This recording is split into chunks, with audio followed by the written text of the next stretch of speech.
할렐루야, 예수님의 사랑하는 성도 여러분을 사랑합니다.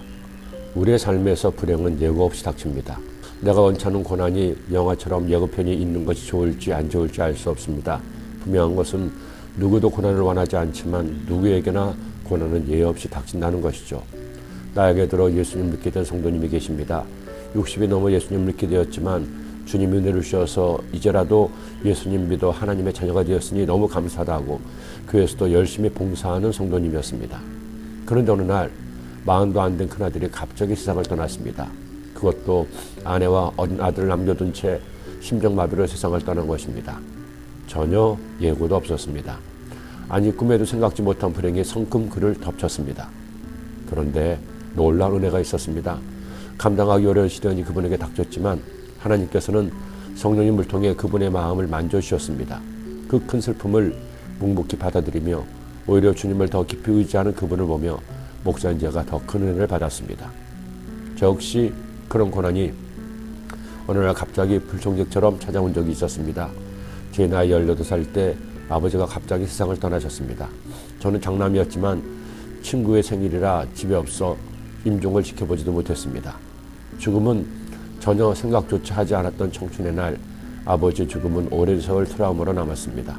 40이 넘도록 꿈속에서 살아계신 아버지가 집을 떠났다가 잠깐씩 오시고 저를 만나주기도 했습니다. 불행은 예고 없이 찾아옵니다. 그리고 우리의 삶을 송두리째 뒤흔들어버리죠. 욥도 마찬가지였습니다.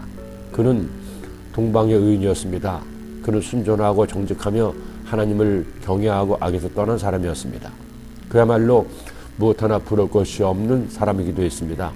사랑하는 아내와 10명의 아들, 아름다운 3딸을 두었습니다.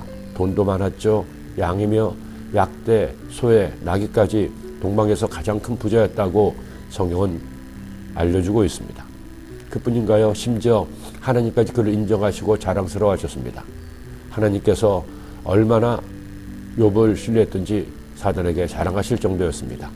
야훼께서 사단에게 이르실 때 내가 내 종 욥을 주의하여 보았느냐 그와 같이 온전하고 정직하여 하나님을 경외하며 악에서 떠난 자는 세상에 없느니라.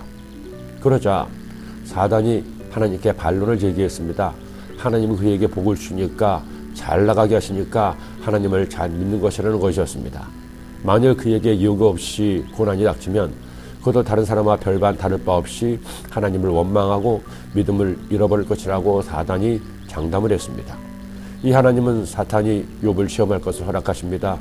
그날도 욥은 여느 때와 다름없이 아침에 일어나 하나님께 하루를 쉬었음을 감사했을 겁니다. 아침 식사를 하며 감사 기도도 드렸을 겁니다. 그런데 갑자기 불행이 불청객처럼 찾아왔습니다. 종들이 와서 하는 말이 그의 소유물들을 강도들이 와서 다 빼앗아갔다는 겁니다. 그런데 그것이 다가 아니었습니다. 더 큰 고난은 이어서 그를 덮쳤습니다. 큰아들 집에서 잔치를 벌이던 자녀들이 한꺼번에 떼죽음을 당했다는 겁니다.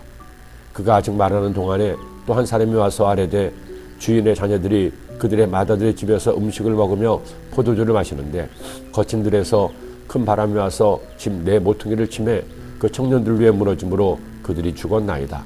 나만 홀로 피하였으므로 주인께 아뢰러 왔나이다 한지라. 짐을 잃은 것도 기가 막힌데 자식들이 모두 죽었다는 소식은 그를 무너뜨렸습니다. 그런데 이 절망 앞에서 욥은 이처럼 고백했습니다.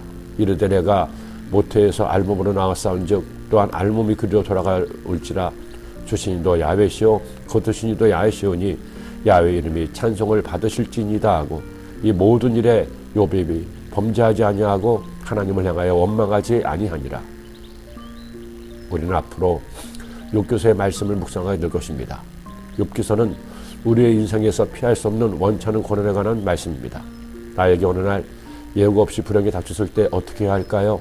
그렇게 고난을 당한 사람에게 어떻게 다가가야 할까요? 그 첫 번째 장에서 이 한 가지만을 기억했으면 좋겠습니다.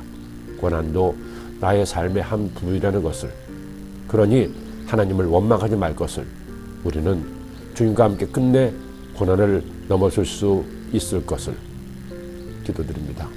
하나님 아버지, 욥기서의 말씀을 오늘부터 묵상합니다. 욥기서의 말씀을 통해 우리의 삶에 닥치는 고난의 문제를 깊이 묵상하게 하시고 그를 통해 고난이 더 큰 축복의 지름길이 될 수 있음을 깨닫는 저희가 되게 하여 주옵소서. 예수님의 이름으로 기도드립니다. 아멘.